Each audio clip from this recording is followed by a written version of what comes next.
그 관세는 과연 누구를 위한 것입니까? 한국 제품에 미친 열기에 지금 백악관이 발칵 뒤집어졌습니다. 뉴욕 한복판에서 70세 할머니가 한국산 제품을 이웃에게 나눠주다 불법 유통으로 체포되었습니다. 내 아이를 살리기 위해 범죄자가 돼야 합니까? 미국의 아버지들이 절규하고 있습니다. 이 모든 비극은 대체 누가 이 관세를 내고 있는 것인지 묻고 있습니다. 지금부터 관세 폭탄이 자국민의 고통으로 돌아온 충격적인 이야기 바로 시작합니다. 저는 연방시민권익위원회에서 18년째 일하고 있는 매들린 정입니다. 한국계 미국인이죠. 주로 시민들의 불편사항을 듣고 정부 정책과의 간극을 메우는 일을 해왔어요. 그날도 평범한 화요일 아침이었습니다. 워싱턴 DC 본부 건물 7층 회의실. 통상 대표부에서 온 관료들이 새로운 관세 정책을 설명하고 있었죠. 이제 미국은 더 이상 손해보지 않습니다. 외국 기업들이 우리 시장에서 돈을 벌고 싶다면 그에 상응하는 세금을 내야 합니다. 발표자의 목소리는 자신감에 차 있었어요. 특히 한국, 일본, 독일 제품들에 대한 관세율이 대폭 인상된다는 내용이었죠. 화장품은 35%, 가전제품은 40%, 의료기기와 건강보조식품은 25%. 이 관세는 외국 기업들이 내는 것입니다. 미국 소비자들에게는 아무런 부담이 없어요. 오히려 미국 제품이 더 경쟁력을 갖게 되면서 일자리가 늘어날 겁니다. 회의실에 있던 50여 명의 관료들이 박수를 쳤습니다. 저도 형식적으로 손뼉을 쳤지만 마음 한구석이 불편했어요. 경제학 석사 학위를 가진 저로서는 이해가 안 됐거든요. 관세는 결국 수입업자가 내고 그 비용은 소비자 가격에 전가되는데 말이죠. 쉬는 시간에 옆자리의 동료 톰에게 조심스럽게 물었습니다. 톰, 이거 결국 소비자 가격 인상으로 이어지는 거 아니야? 톰은 어깨를 으쓱했어요. 매들린, 우리는 정책을 만드는 사람이 아니라 전달하는 사람이야. 위에서 결정했으면 따라야지. 그의 말이 맞았습니다. 하지만 왜인지 불안감이 가시지 않았어요.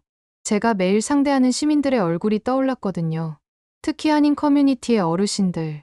그분들이 애용하시는 한국 제품들이 갑자기 비싸진다면? 정책 시행 첫날, 제 불안은 현실이 되기 시작했습니다. 아침 9시, 사무실 전화가 울렸어요. 버지니아주 페어팩스에 사는 김할머니였죠. 82세의 그분은 영어가 서툴러 한국어로 말씀하셨어요. 아가씨, 이게 무슨 일이에요? 어제까지 $19였던 내 관절염 크림이 오늘 $26래요. 가게 주인이 관세 때문이라는데 이게 맞는 건가요? 저는 준비된 답변을 드렸습니다. 할머니, 새로운 무역 정책이 시행되었습니다. 미국 제품도 좋은 게 많으니 한번 써보시는 건 어떠세요? 아가씨는 모르는구나. 내가 이 크림을 15년째 쓰는 이유를. 미국 제품은 다 써봤어. 내 피부에는 이것만 맞아. 전화를 끊고 나서 한숨이 나왔습니다. 그런데 이건 시작에 불과했어요. 오후 2시까지 전화가 23통 더 왔습니다. 평소 하루 평균 전화가 50통 정도인데 이날은 오후 2시까지만 24통이 모두 관세 관련이었죠. 딸이 쓰는 한국 마스크팩이 왜 2배가 됐나요? 삼성 공기청정기 필터가 품절이래요. 관세 때문에 수입을 안 한대요. LG 냉장고 부품이 없어서 수리를 못 한대요. 이게 말이 되나요? 저녁 6시, 퇴근하면서 들른 한인 마트의 풍경은 충격적이었습니다. 화장품 코너 앞에 사람들이 몰려 있었어요. 30대로 보이는 젊은 엄마가 직원에게 애원하고 있었죠. 제발요. 하나만 더 주세요. 우리 아이 아토피 크림이에요. 이거 아니면 밤새 긁어서 피가 나요. 죄송합니다. 1인당 2개 제한이에요. 다음 입고는 언제일지 모르고 가격도 얼마나 오를지 몰라요. 그 엄마의 눈에 눈물이 고였습니다. 저는 그 모습을 보며 가슴이 먹먹해졌어요. 집에 돌아와 뉴스를 켰습니다. 경제 전문가들이 토론을 하고 있었죠. 이것은 미국의 자립을 위한 필수적인 조치입니다. 단기적 불편은 있겠지만 장기적으로 미국 경제에 도움이 될 겁니다. 반대편 전문가가 반박했습니다. 관세는 결국 미국 소비자가 내는 세금입니다. 특히 저소득층에게 더 큰 부담이 됩니다. 저는 TV를 껐습니다. 전문가들의 말싸움이 아니라 현실이 중요했으니까요. 그날 밤, 제 개인 이메일에 한 통의 메시지가 왔습니다. 발신자는 모르는 이름이었지만 제목이 눈길을 끌었어요. 매들린 정 상담관님, 도와주세요. 우리 엄마가 죽어가고 있어요. 메일을 열어보니 더 충격적인 내용이 있었습니다. 하지만 그건 다음날 아침에야 제대로 읽을 수 있었죠. 왜냐하면 그날 밤 제 휴대폰이 새벽 2시까지 울려댔거든요. 모두 같은 내용이었습니다. 관세 때문에 생필품을 못 구하겠다는 절규였죠. 그리고 저는 깨달았습니다. 이제 시작일 뿐이라는 것을. 정책 시행 5일째 되는 날, 저는 새벽 3시 반에 눈을 떴습니다. 전날 밤 받은 그 이메일이 계속 머릿속을 맴돌았거든요. 발신자는 KT 한이라는 27살 간호사였어요. 우리 엄마는 당뇨 합병증으로 매일 특수 의료용 거즈를 써야 해요. 한국 회사가 만드는 은나노 거즈인데 이게 아니면 상처가 덧나요. 그런데 관세 때문에 가격이 3배가 됐대요. 우리가 감당할 수 없는 가격이에요. 저는 답장을 쓰다가 지웠습니다. 뭐라고 위로해야 할지 몰랐거든요. 대신 현장을 직접 보기로 했습니다. 새벽 4시 LA 코리아타운의 갤러리아 마켓 앞. 제 눈을 의심했습니다. 이미 100명 넘는 사람들이 줄을 서 있었어요. 대부분 중년 여성들과 노인들이었죠. 줄 맨 앞에 서 있던 63세 헬렌 박 씨와 대화를 나눴습니다. 새벽 2시부터 왔어요. 딸이 써야 하는 화장품이 있는데 오늘 못 사면 언제 또 들어올지 몰라요. 가격도 계속 오른다고 하고 그녀 뒤에 있던 71세 로즈 최 씨가 끼어들었습니다. 나는 손자 기저귀 때문에 왔어. 한국 기저귀가 우리 손자 엉덩이에 제일 안 맞는데 이제 프리미엄 미국 제품보다 비싸졌어. 그래도 사야 해. 다른 걸 쓰면 발진이 생기거든. 새벽 5시가 되자 줄은 300명을 넘어섰습니다. 사람들의 표정에는 불안과 초조함이 가득했어요. 마치 전쟁 직전 배급을 기다리는 것 같았죠. 6시에 가게가 문을 열자 아수라장이 됐습니다. 1인당 구매 제한입니다. 화장품은 3개, 의약품은 2개까지만요. 직원의 외침에도 사람들은 필사적이었어요. 한 젊은 엄마가 울면서 직원에게 매달렸습니다. 제발 하나만 더 주세요. 우리 아이 습진 크림이에요. 이거 없으면 밤새 울어요. 정말 죄송합니다. 규정이에요. 다음 주에 다시 오세요. 다음 주에도 있을까요? 가격은 또 얼마나 오를까요? 직원은 대답하지 못했습니다. 아무도 몰랐으니까요. 저는 그 현장을 영상으로 찍었습니다. 공식 보고서에 첨부하려고요. 하지만 상부의 반응은 차가웠습니다. 매들린, 이건 일시적인 현상이야. 시장이 곧 적응할 거야. 제 상사 브라이언의 말이었죠. 하지만 제가 매일 받는 전화는 다른 이야기를 하고 있었습니다. 정책 시행 일주일째, 하루 평균 전화가 300통을 넘어섰습니다. 평소의 6배였죠. 저희 부서 직원 12명이 모두 전화 응대에 매달려도 부족했어요. 왜 미국 정부가 우리 생활을 파괴하나요? 플로리다에서 걸려온 전화였습니다. 84세 수장 김할머니였어요. 나는 6.25 전쟁 때 미군과 결혼해서 여기 온 사람이에요.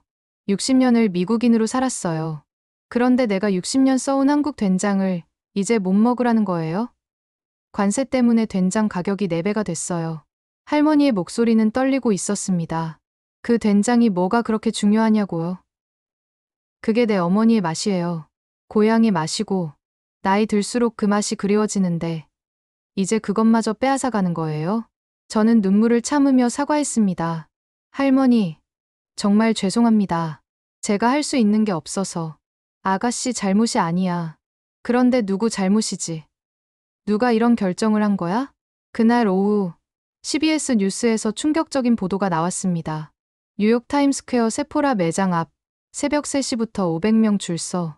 한국 화장품 사재기 열풍. 뉴저지 한인마트 재고 동난. 노인들 필수 의약품 구매 불가. 텍사스 휴스턴 한국산 유아용품 암시장 형성. 정가에 500거래. 특히 마지막 뉴스가 충격적이었습니다. 암시장이라니요. 마약도 아니고 기저귀와 분유, 아기 로션이 암시장에서 거래된다는 게 말이 되나요? 저녁 7시 긴급 화상회의가 소집됐습니다. 상무부, 보건복지부, 국토안보부 관계자들이 모두 참석했죠. 상황이 예상보다 심각합니다. 특히 의료용품과 유아용품 부족이 문제입니다. 보건복지부 관계자의 보고였습니다. 하지만 이건 예상된 것 아닌가요? 미국 제품으로 대체하면 됩니다. 상무부 차관보의 말에 저는 참지 못하고 끼어들었습니다. 대체품이 없는 경우가 많습니다. 특히 아토피나 알레르기 환자들은 특정 제품만 써야 해요. 그리고 노인들은 수십 년 써온 제품을 갑자기 바꾸기 어려워합니다. 그건 개인의 선호 문제 아닌가요? 선호가 아니라 건강 문제입니다. 생존의 문제예요. 회의실이 조용해졌습니다. 제 목소리가 너무 컸나 봐요. 하지만 저는 물러서지 않았습니다. 제가 오늘 하루에만 받은 전화가 87통입니다. 모두 절박한 사람들이에요. 아이가 아파서, 부모님이 불편해서, 가족이 고통받아서 전화한 거예요. 상무부 차관보가 한숨을 쉬었습니다. 매들린 씨, 우리도 알아요. 하지만 정책은 정책입니다. 큰 그림을 봐야죠. 큰 그림이라 저는 속으로 생각했습니다. 그 큰 그림 속에서 작은 사람들은 어떻게 되는 거죠? 회의가 끝나고 집에 돌아오는 길, 코리아타운을 다시 지나갔습니다. 밤 10시가 넘었는데도 한 약국 앞에 사람들이 있었어요. 내일 아침 입고 예정인 물건을 사려고 벌써부터 기다리는 거였죠. 그중 한 명과 눈이 마주쳤습니다. 20대 후반으로 보이는 여성이었는데 임신한 것 같았어요. 그녀가 들고 있던 종이에는 이렇게 적혀 있었습니다. 임신 7개월. 빈혈약 필요. 한국 제품만 먹을 수 있음. 제발 양부 부탁드립니다. 저는 차를 세우고 그녀에게 다가갔습니다. 괜찮으세요? 네. 아니, 사실 안 괜찮아요. 하지만 어쩔 수 없잖아요. 내 아이를 위해서라면. 그녀의 말을 듣고 있는데 제 전화가 울렸습니다. 새벽 근무 중인 동료였어요. 매들린, 큰일이야. 방금 시애틀에서 연락 왔는데. 하지만 그 이야기는 다음 날에야 제대로 들을 수 있었습니다. 왜냐하면 바로 그 순간 약국 문이 열리며 사람들이 밀려 들어가기 시작했거든요. 새벽 배송 트럭이 예정보다 일찍 도착한 거였죠. 그리고 그 혼란 속에서 저는 깨달았습니다. 이건 단순한 경제 정책이 아니라 사람들의 삶을 송두리째 흔드는 재난이었다는 것을. 시애틀에서 걸려온 그 전화의 내용은 상상 이상이었습니다. 대형 병원 소아과에서 한국산 인큐베이터 부품이 떨어져 신생아 집중치료실 운영에 차질이 생겼다는 거였어요. 농담이 아니에요. 매들린. 우리가 쓰는 인큐베이터 10대 중 7대가 한국 회사 제품이에요. 부품 하나가 고장나면 전체를 못 써요. 그런데 관세 때문에 부품 가격이 5배가 됐대요. 병원이 주문을 포기했어요. 시애틀 아동병원의 소아과 의사 제시카 류의 목소리는 절박했습니다. 미국 제품으로 교체하면 되지 않나요? 그게 하루아침에 되는 일인가요? 의료진 전체가 새로운 기계 사용법을 배워야 하고 무엇보다 지금 당장 치료받는 아기들은 어떻게 하죠? 전화를 끊고 나서 저는 즉시 보고서를 작성했습니다. 하지만 상부의 반응은 여전히 미온적이었어요. 의료 장비는 곧 예외 품목으로 지정될 겁니다. 조금만 기다려요. 브라이언의 말이었지만 곧이 언제인지는 아무도 몰랐죠. 그 와중에 더 황당한 일들이 벌어지기 시작했습니다. 뉴저지에 사는 로버트 장 씨의 사연이었어요. 58세의 그는 15년째 삼성 세탁기를 쓰고 있었죠. 세탁기 모터가 고장났어요. 평소 같으면 $200면 고칠 수 있었는데 지금은 부품값만 $800래요. 관세 때문에요. 새 세탁기를 사는 게 더 싸요. 하지만 15년 된 멀쩡한 기계를 버리는 게 맞나요? 더 기가 막힌 건 다음 이야기였습니다. 그래서 미국 브랜드 세탁기를 사려고 했어요. 그런데 알고 보니 그것도 부품의 60%가 한국에서 만든 거래요. 역시 가격이 올랐더라고요. 이런 아이러니가 도처에서 벌어졌습니다. 텍사스 댈러스의 미용실 주인 앤젤라 송 씨는 더 절박했어요. 저희 고객 80%가 한국펌 약품을 원해요. 머릿결이 상하지 않거든요. 그런데 이제 그 약품 가격이 2배가 됐어요. 고객들에게 그 비용을 전가하면 다들 떠날 거예요. 안 하면 제가 손해를 봐야 하고요. 플로리다의 요양원에서는 더 심각한 문제가 발생했습니다. 저희 요양원 어르신 120명 중 70명이 한국산 혈압계를 쓰세요. 팔뚝 둘레가 동양인 체형에 맞게 제작된 거라 정확해요. 그런데 이제 그 혈압계 커플을 구할 수가 없어요. 미국 제품은 너무 커서 정확한 측정이 안 돼요. 요양원 원장 마가렛 윤 씨의 목소리에는 걱정이 가득했습니다. 혈압 측정이 부정확하면 약 처방도 잘못될 수 있어요. 이건 생명과 직결된 문제예요. 저는 이 모든 사연을 수집해서 특별 보고서를 만들었습니다. 제목은 관세가 만든 일상의 붕괴 237개 사례 분석이었죠. 보고서를 제출한 다음 날 뜻밖의 전화를 받았습니다. 창원보건위원회 소속 보좌관이었어요. 매들린 정 씨죠? 당신의 보고서를 봤습니다. 창원의원님이 직접 만나고 싶어 하세요. 그렇게 저는 국회의 사당으로 향했습니다. 그곳에서 만난 건 민주당 소속 엘리자베스 첸 상원의원이었어요. 매들린 씨, 이 보고서 정말 충격적이네요. 특히 이 부분, 11살 소녀가 아토피 약을 구하지 못해 응급실에 실려갔다는 내용 말이에요. 네. 실제 사례입니다. 켄터키 루이빌에 사는 소피아 리라는 아이예요. 첸 의원은 한숨을 쉬었습니다. 이런 이야기들이 왜 언론에 나오지 않죠? 큰 정치 이슈에 묻혀서요. 개인의 작은 고통은 통계가 되지 않으면 주목받지 못합니다. 그녀는 고개를 끄덕였습니다. 다음 주에 공청회가 있어요. 이 사례들을 공개적으로 다루고 싶은데 도와주실 수 있나요? 저는 잠시 망설였습니다. 공무원으로서 정치적 중립을 지켜야 했으니까요. 하지만 이건 정치가 아니라 사람의 문제였어요. 도와드리겠습니다. 공청회 준비를 하면서 더 많은 사연이 쏟아졌습니다. 오하이오의 제과점 주인 데이비드 홍 씨는 이렇게 말했어요. 30년 동안 한국 밀가루로 빵을 만들었어요. 단백질 함량이 딱 맞거든요. 이제 그 밀가루를 못 구해요. 미국 밀가루로 바꾸니 빵 맛이 완전히 달라졌어요.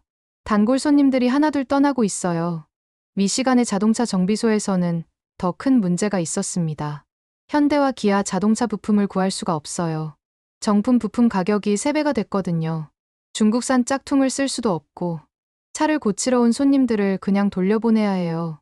가장 가슴 아픈 건 알래스카에서 온 이메일이었습니다. 저는 에스키모 마을의 유일한 의사입니다.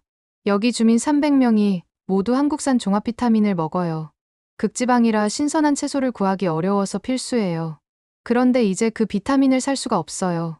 항공 운송비의 관세까지 더해지니 가격이 10배가 됐거든요. 저는 이 모든 사연을 정리하면서 눈물이 났습니다. 관세는 단순한 숫자가 아니었어요. 누군가의 건강이었고, 생계였고, 삶 그 자체였죠. 공청회 전날 밤, 제 집 전화가 울렸습니다. 어머니였어요. 메들리나, 너 요즘 뉴스에 자주 나오더라. 힘들지? 괜찮아요. 엄마, 너희 아버지가 그러시는데 자기가 젊었을 때도 이런 일이 있었대. 1980년대 일본 제품 불매운동 때 그때도 결국 서민들만 고생했다고. 어머니의 말씀이 맞았습니다. 역사는 반복되고 있었죠.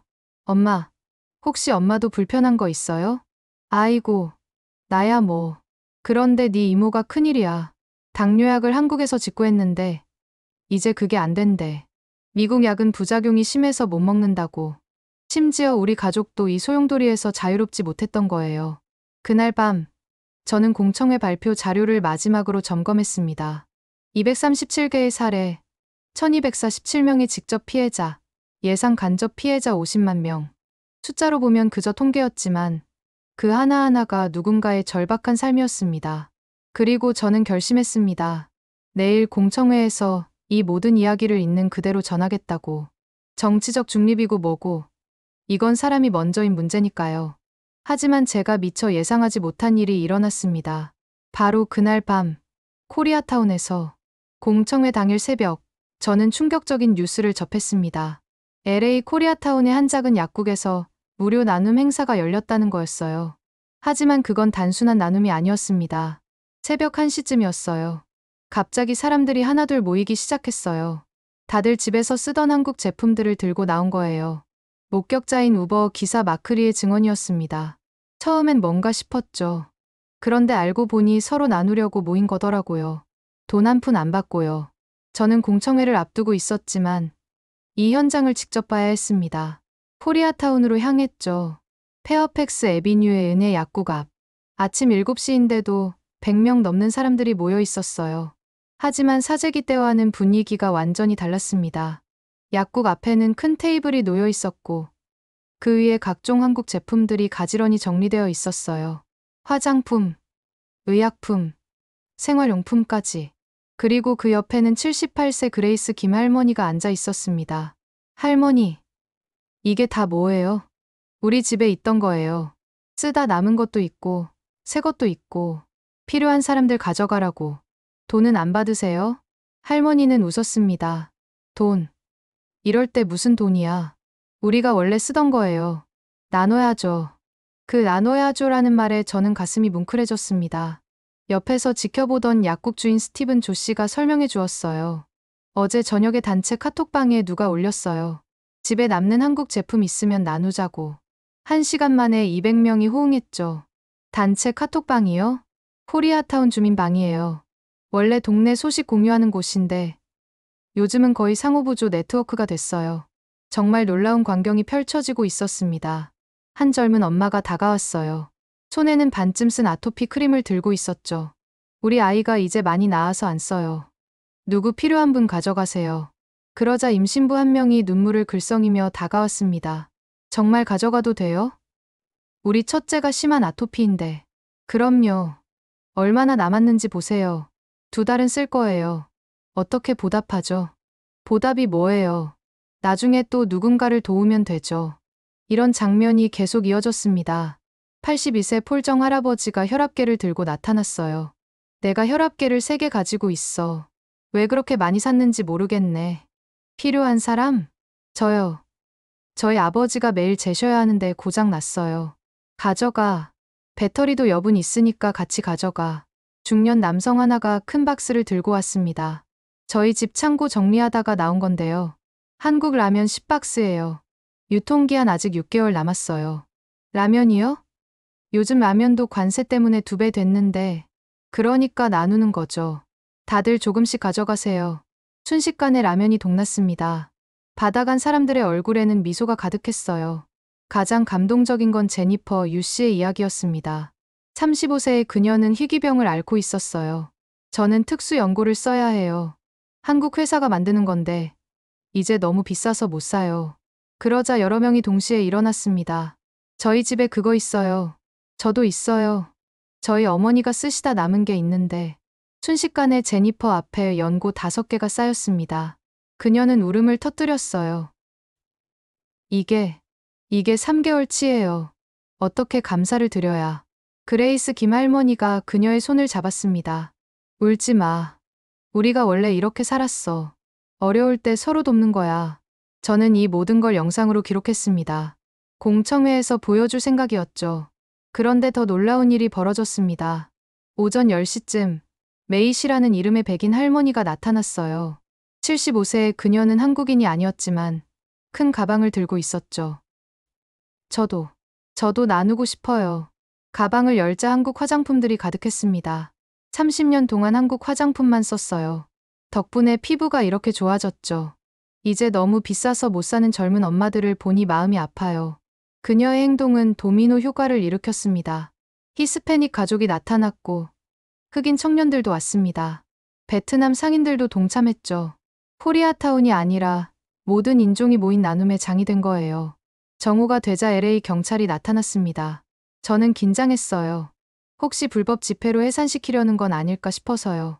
하지만 경찰관이 한 말은 전혀 달랐습니다. 저희가 교통정리를 도와드릴게요. 사람이 너무 많아서 위험해 보여요. 심지어 한 젊은 경찰관은 자기 차 트렁크에서 상자를 꺼냈어요. 저희 아내가 한국인이에요. 집에 있던 거 가져왔는데 나눠도 되나요? 이 소식은 순식간에 소셜미디어로 퍼졌습니다. 해시태그 샵 나눠야죠. 샵 쉐어이포워드가 트렌딩 1위가 됐죠. 전국 각지에서 비슷한 나눔 행사가 열리기 시작했습니다. 뉴욕 플러싱, 뉴저지 팰리세이드 파크, 시카고 알바니 파크, 애틀랜타 둘루스. 오후 2시, 저는 공청회장으로 향해야 했습니다. 떠나기 전 그레이스 김할머니께 여쭤봤어요. 할머니, 왜 이렇게 하시는 거예요? 할머니는 잠시 하늘을 보다가 말씀하셨습니다. 6.25 전쟁 때 미군들이 우리한테 초콜릿 나눠줬어. 그때 그 맛을 아직도 기억해. 누군가 베푼 작은 친절은 평생 기억에 남아. 이제 내가 갚을 차례야. 하지만 이건 관세 정책 때문에. 정책. 그런 건 몰라. 나는 그냥 이웃이 힘들면 돕는 거야. 그게 사람이잖아. 공청회장으로 가는 길. 저는 계속 나눠야 하죠라는 말을 되새겼습니다. 그 단순한 3글자가 복잡한 정치 논리를 뛰어넘는 힘을 가지고 있었어요. 공청회장 앞에서 뜻밖의 사람을 만났습니다. 강경파로 유명한 조슈아 벤틀리 상원의원이었죠. 매들린 정 씨? 네. 의원님, 코리아타운의 나눔 행사 들으셨나요? 네. 방금 거기서 왔습니다. 그는 잠시 망설이다가 말했습니다. 터무니없는 일이군요. 정부가 정한 정책을 시민들이 이렇게 우회하다니. 저는 참지 못하고 대답했습니다. 우회가 아니라 생존입니다. 그리고 인간애입니다.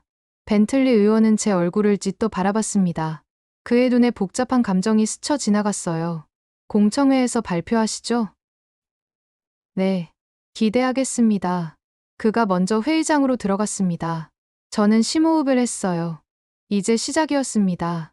237개의 사례와 함께 오늘 아침 본 나눔의 기적을 전할 시간이었죠. 하지만 공청회가 시작되고 30분 후 전혀 예상치 못한 일이 벌어졌습니다. 공청회가 한창이던 오후 3시 47분 제 휴대폰이 미친 듯이 울렸습니다. 무음으로 해놨는데도 진동이 멈추지 않았어요. 발표를 잠시 중단하고 화면을 봤더니 충격적인 메시지가 떠 있었습니다. 긴급 FBI 코리아타운 나눔 현장 급습. 그레이스 김할머니 연행. 제 얼굴이 하얗게 질렸나 봅니다. 사회를 보던 엘리자베스 첸 의원이 물었어요. 매들린 씨, 무슨 일이죠? 죄송합니다. 잠시만. 방금 코리아타운에서 제가 말을 끝내기도 전에 회의장 뒤쪽이 소란스러워졌습니다. 기자들이 모두 휴대폰을 들여다보고 있었죠. CNN 기자가 일어나 소리쳤습니다. 의원님들, 지금 LA에서 대규모 단속이 진행 중입니다. 오늘 아침 나눔 행사 참가자들이 체포되고 있어요. 회의장이 순식간에 아수라장이 됐습니다. 벤틀리 의원이 일어나 말했습니다. 질서를 지켜주십시오. 정확한 상황부터 파악해야 합니다. 대형 스크린에 CNN 생중계 화면이 떴습니다. 정말 끔찍한 광경이었어요. 은혜 약국 앞, 아침에 그렇게 따뜻했던 그곳의 검은 제복의 연방 요원들이 가득했습니다. 그레이스 김할머니가 수갑을 찬 채 연행되고 있었어요. 할머니가 뭘 잘못했어요. 군중 속에서 누군가 외쳤습니다. 카메라가 그쪽으로 돌아갔어요. 아침에 아토피 크림을 나눠받았던 그 임신부였습니다.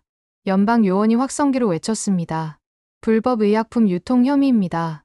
모두 물러서십시오. 불법이 아니에요. 그냥 나눈 거예요. 돈도 안 받았어요.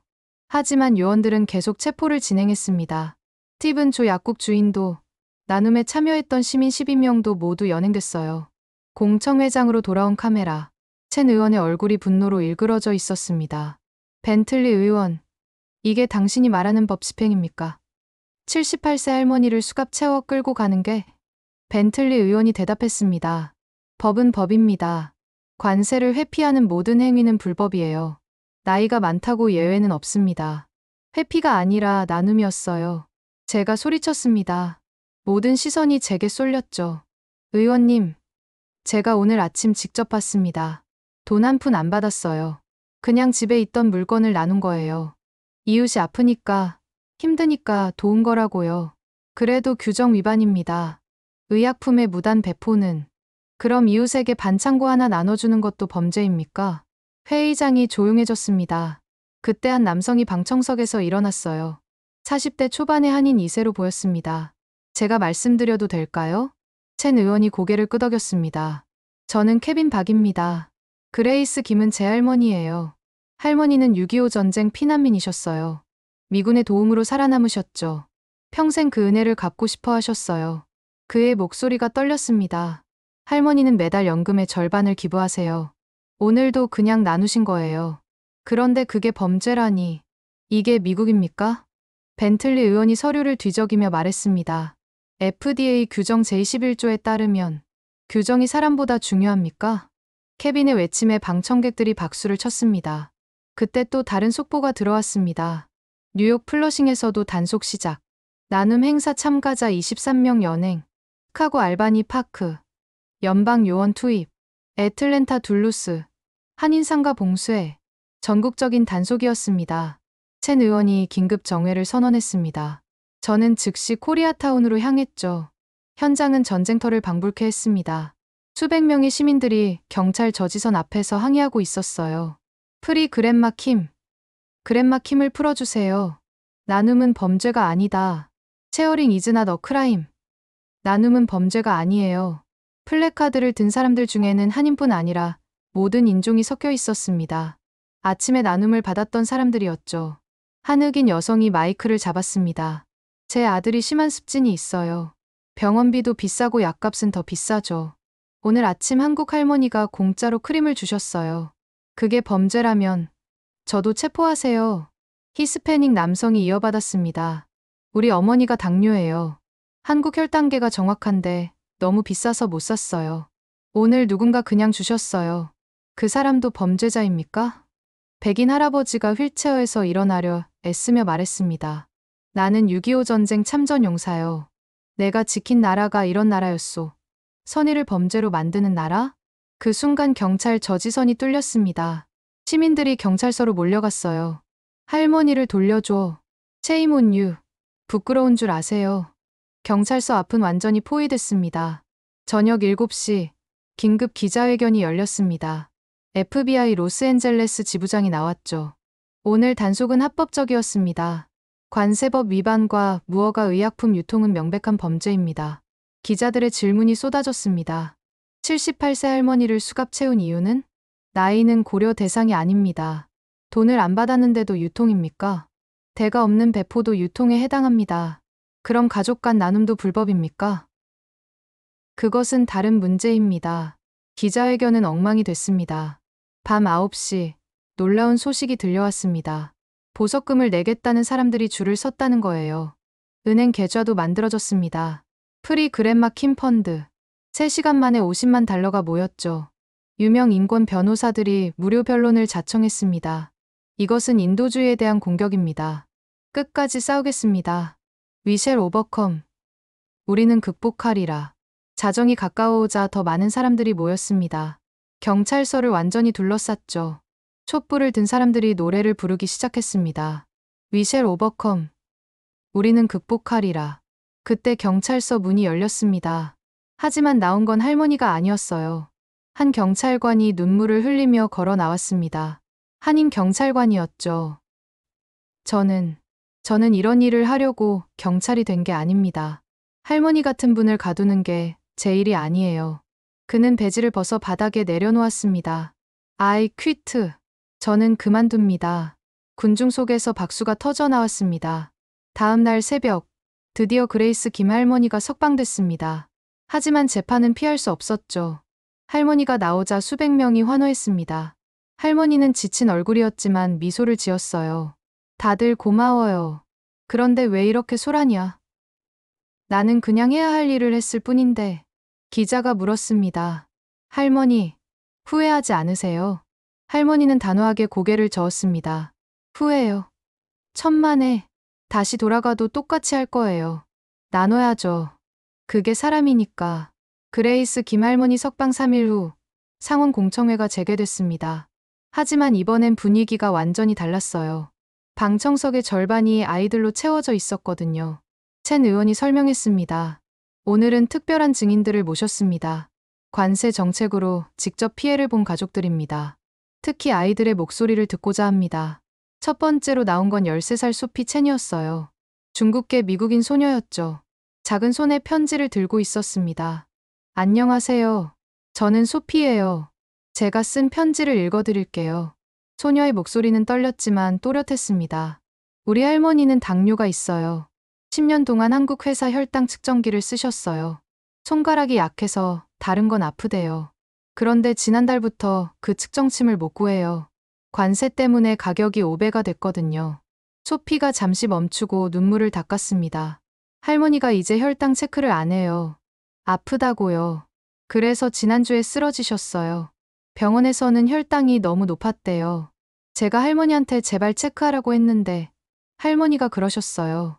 소피야, 할머니 아픈 것보다 네가 대학 가는 게 더 중요해. 그 돈 아껴야 해. 방청석에서 훌쩍이는 소리가 들렸습니다. 저는 대학 안 가도 돼요. 할머니만 건강하면 돼요. 왜 할머니가 쓰던 바늘 하나 때문에 이런 선택을 해야 하나요? 그게 정말 미국을 위한 일인가요? 소피가 내려가자 9살 제이든 오가 나왔습니다. 한국계 미국인 소년이었죠. 저는 제이든이에요. 제 동생 이야기를 하고 싶어요. 소녀는 사진 한 장을 들어 보였습니다. 온몸에 붉은 발진이 있는 아기 사진이었어요. 이게 제 동생 엠마예요. 태어날 때부터 심한 아토피가 있어요. 밤마다 가려워서 울고 긁어서 피가 나요. 엄마가 수많은 크림을 써봤는데 한국 크림만 효과가 있었어요. 제이든이 목소리를 높였습니다. 그런데 이제 그 크림을 못 구해요. 너무 비싸졌거든요. 동생은 다시 매일 밤 울어요. 엄마도 같이 울어요.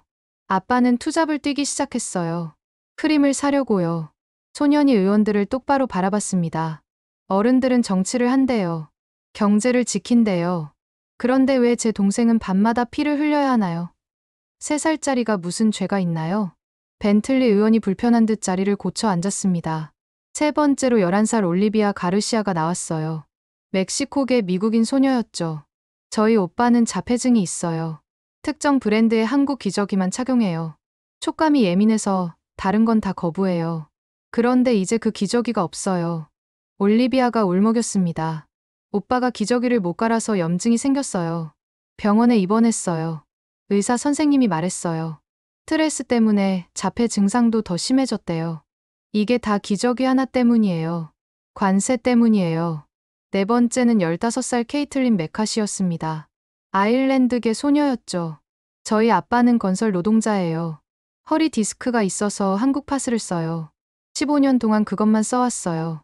그런데 이제 파스 값이 한 달 집세만큼 비싸졌어요. 케이틀린이 편지를 펼쳤습니다. 아빠가 파스 없이 일하다가 다치셨어요. 지금 실업수당 받고 있어요. 우리 가족이 무너지고 있어요. 파스 하나 때문에요.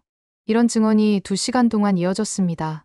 총 23명의 아이들이 편지를 읽었죠. 마지막으로 단상에 오른 건 뜻밖의 인물이었습니다. 그레이스 김 할머니의 손녀, 8살 에밀리 김이었어요. 제 할머니는 나쁜 사람이 아니에요.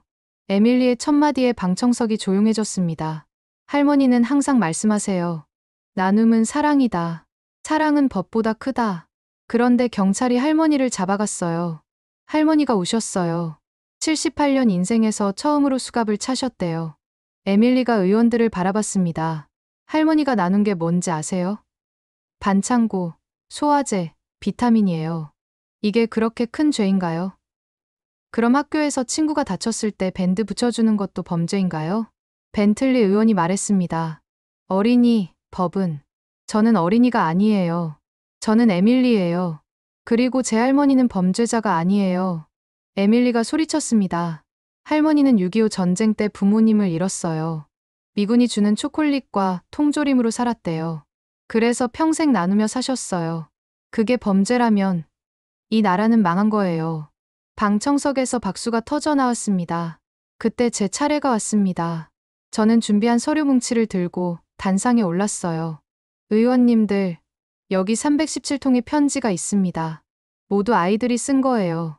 관세로 고통받는 가족 이야기입니다. 저는 편지를 하나씩 읽기 시작했습니다.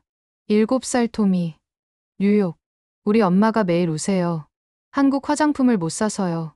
엄마는 그게 없으면 얼굴이 빨갛게 된대요. 10살 사라, 텍사스. 할아버지가 한국 보청기를 못 고쳐서 이제 제 말을 못 들어요. 사랑한다고 해도 못 들어요. 12살 마커스, 플로리다. 아빠가 한국 혈압약을 못 구해서 미국 약으로 바꿨어요. 부작용으로 매일 토해요. 편지를 읽는 동안 방청석은 눈물바다가 됐습니다. 심지어 몇몇 의원들도 눈시울을 붉혔죠. 그때 벤틀리 의원이 일어났습니다.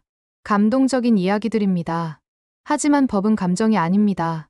미국 우선주의는. 그 순간 놀라운 일이 벌어졌습니다. 벤틀리 의원의 보좌관이 다급히 뛰어들어왔어요. 그의 얼굴은 하얗게 질려 있었죠. 의원님, 긴급 상황입니다. 따님이. 무슨 일이야? 따님 손녀가 알레르기 쇼크로 응급실에 실려갔습니다. 한국산 알레르기 약이 떨어져서.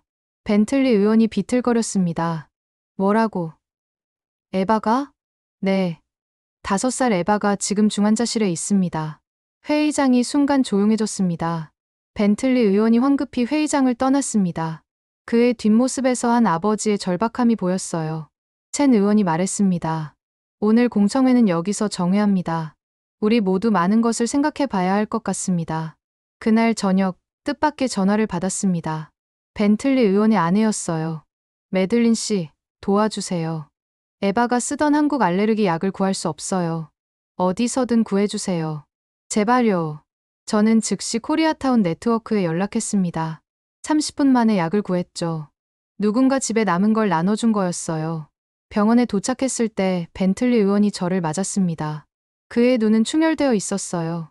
매들린 씨, 약 여기 있습니다. 그가 약을 받아 들고는 갑자기 무릎을 꿇었습니다. 제가 틀렸습니다. 이게 그저 통계와 숫자가 아니었군요. 제 손녀가 죽을 뻔했습니다. 관세 때문에 저는 그를 일으켜 세웠습니다. 의원님, 이제라도 아셨으면 됐습니다. 에바를 위해서라도 바꿔주세요. 그날 밤, 전국의 부모들이 소셜미디어에 샵 칠드런스크라이즈 해시태그로 자녀들의 편지를 올리기 시작했습니다. 하루 만에 10만 개가 넘는 게시물이 올라왔죠. 다음 날 아침, 더 놀라운 일이 벌어졌습니다. 초등학교 교사들이 집단 성명을 발표한 거예요. 우리 학생 중 30%가 관세로 인한 필수 의약품 부족으로 고통받고 있습니다. 더 이상 참을 수 없습니다. 이어서 소아과 의사협회도 나섰습니다. 즉각적인 의료용품 관세 철폐를 요구합니다. 이것은 정치가 아니라 아이들의 생명 문제입니다. 그리고 그날 오후, 역사적인 순간이 찾아왔습니다. 벤틀리 의원이 기자회견을 열었어요. 그의 옆에는 5살 손녀 에바가 있었죠. 저는 어제 제 손녀가 죽을 뻔한 것을 보았습니다. 그리고 깨달았습니다. 제가 옹호했던 정책이 얼마나 많은 아이들을 위험에 빠뜨렸는지를. 그가 에바의 손을 잡았습니다. 오늘부로 생활필수품과 의료용품에 대한 관세 철폐 법안을 발의하겠습니다.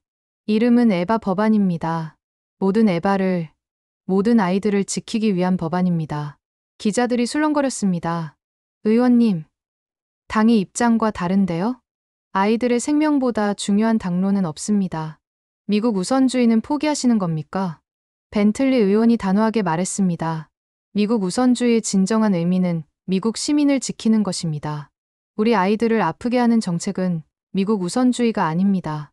벤틀리 의원의 폭탄 선언 이후 워싱턴은 발칵 뒤집혔습니다. 강경파의 선봉장이 입장을 바꾼 것은 정치적 지진이었죠. 다음 날 아침, 월마트가 깜짝 발표를 했습니다. 인도주의적 차원에서 한국산 의료용품과 유아용품에 한해 자체 관세 보조 프로그램을 시작합니다. 월마트 CEO 더글라스 맥밀런이 직접 기자회견에 나왔어요. 기업도 사회적 책임이 있습니다. 아이들이 아픈데 이익만 생각할 수 없죠. 관세부는 우리가 부담하겠습니다. 이 발표는 도미노 효과를 일으켰습니다. 타겟, 코스트코, CVS가 연이어 동참을 선언했죠. 아마존은 한 발 더 나갔습니다. 한국 중소기업 제품 전용 마켓플레이스를 만들겠습니다.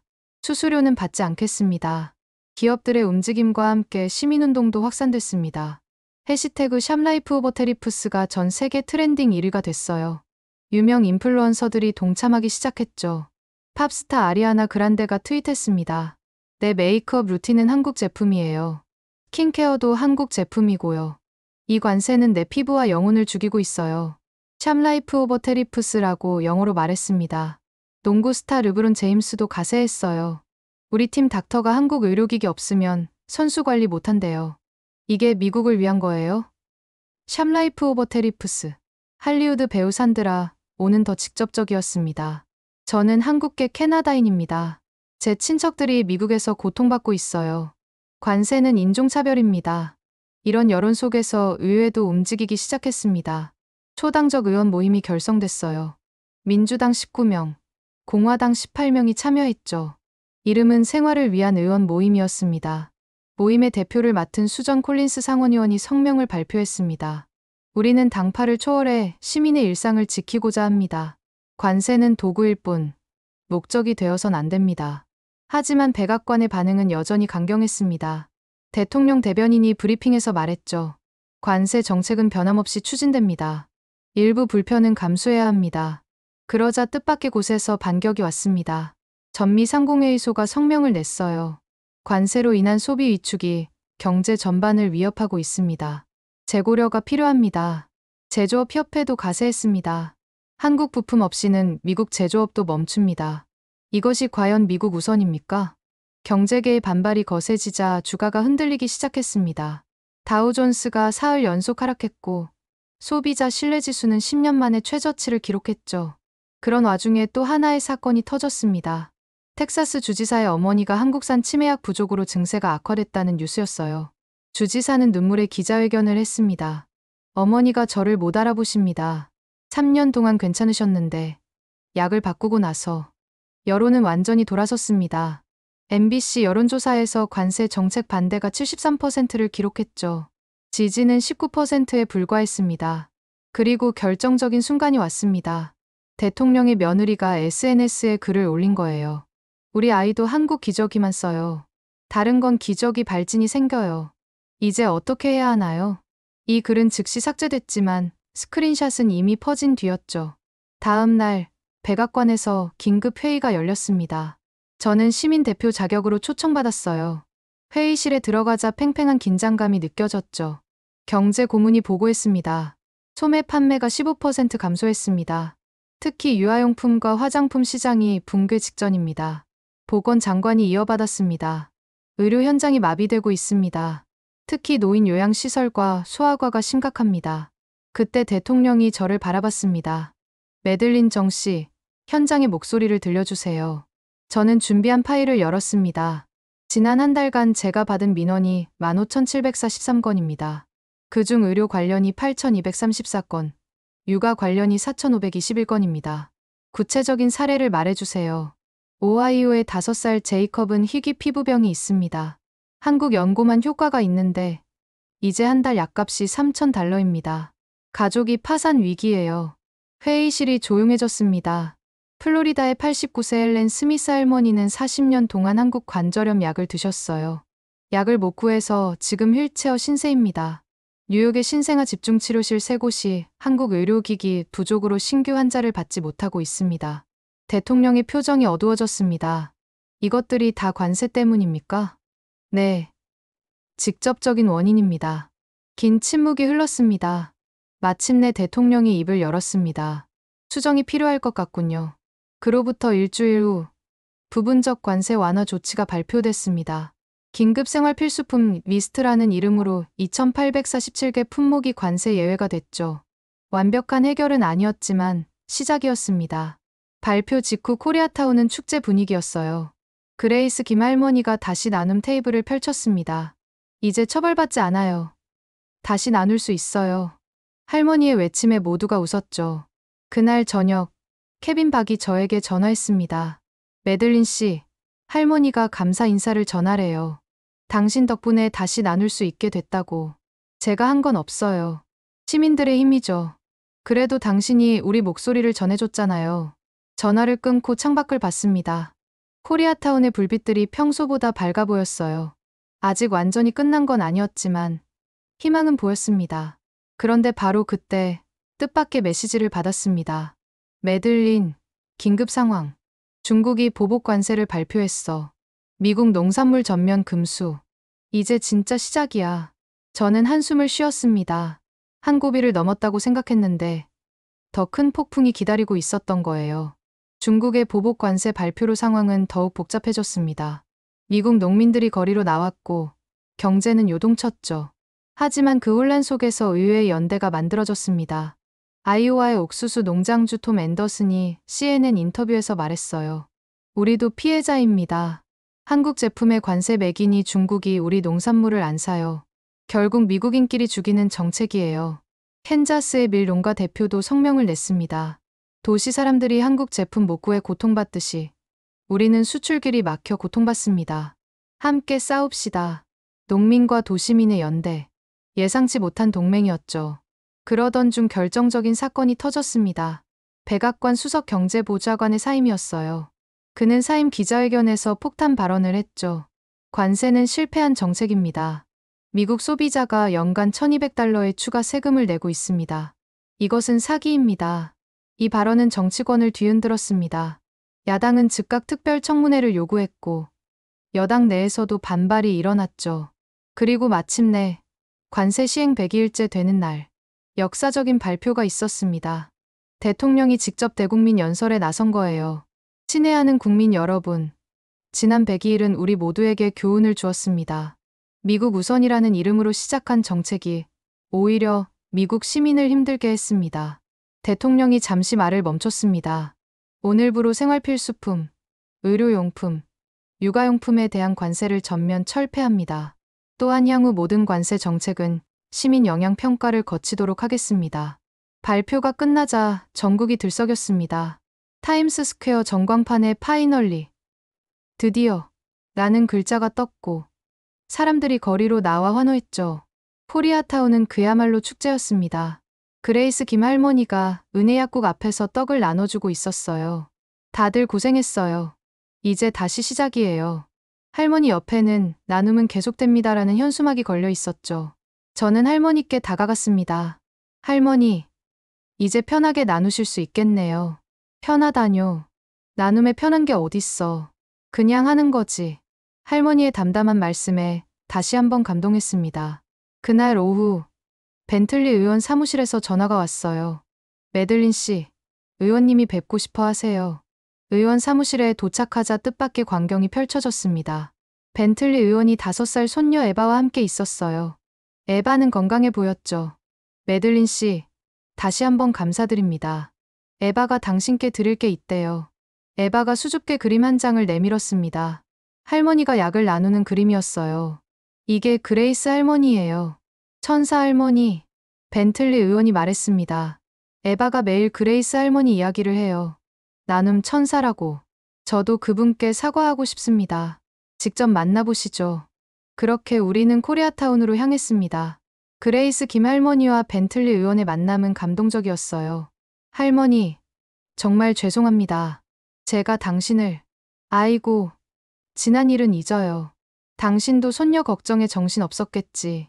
할머니가 벤틀리의 손을 잡았습니다. 우리 모두 실수해요. 중요한 건 배우는 거예요.